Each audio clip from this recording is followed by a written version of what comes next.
السلام علیکم ورحمۃ اللہ وبرکاتہ۔ وعلیکم السلام ورحمۃ اللہ وبرکاتہ۔ جناب کیا میں آپ سے ایک اسلامی سوال کر سکتا ہوں؟ جی ہاں کر سکتے ہیں۔ آپ کا نام؟ میرا نام حافظ شیخ محمد اطہر بلالی۔ ماشاءاللہ آپ حافظ صاحب ہیں۔ حافظ صاحب ہم لوگوں سے اسلامی سوال جواب کرتے ہیں راستے میں، خاص طور سے نوجوانوں سے، تاکہ لوگوں میں جو ہے نا اسلامی اویئرنیس آئے اور عمل کرنے میں آسانی ہو۔ آج کا ہمارا سوال ہے نماز سے متعلق۔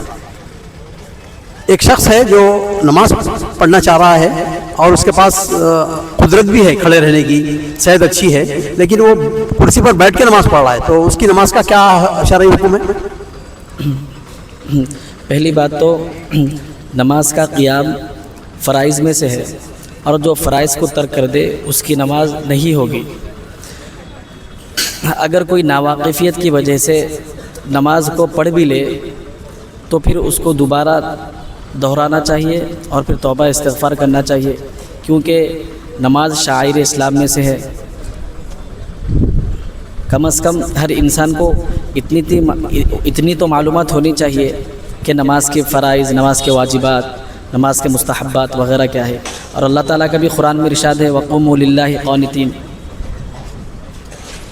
ماشاءاللہ صحیح کہا آپ نے، وقوموا للہ قانتین۔ اللہ سبحانہ و تعالیٰ قرآن میں فرما رہے ہیں کہ تم کھڑے رہ کر نماز پڑھو، جو کھڑے رہ کے نماز پڑھ رہے ہیں ان کے ساتھ تم کھڑے رہ کے نماز پڑھو۔ اس کے لیے ضروری ہے کہ وہ کھڑے رہ کر نماز پڑھے۔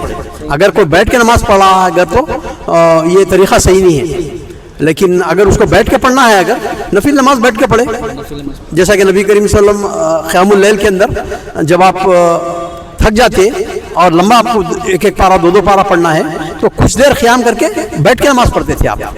اور بیٹھ کے نماز پڑھنے کے تعلق سے دیکھیے، اگر کوئی بیٹھ کے نماز پڑھ رہا ہے اگر اس کے اجر میں کمی ہو جائے گی اور آدھا اجر ملے گا۔ اور فرض نمازوں کے اندر اگر کسی کے پاس قدرت ہے کھڑے رہنے کی، اس کے لیے ضروری ہے کہ وہ کھڑے ہو کر ہی نماز پڑھے۔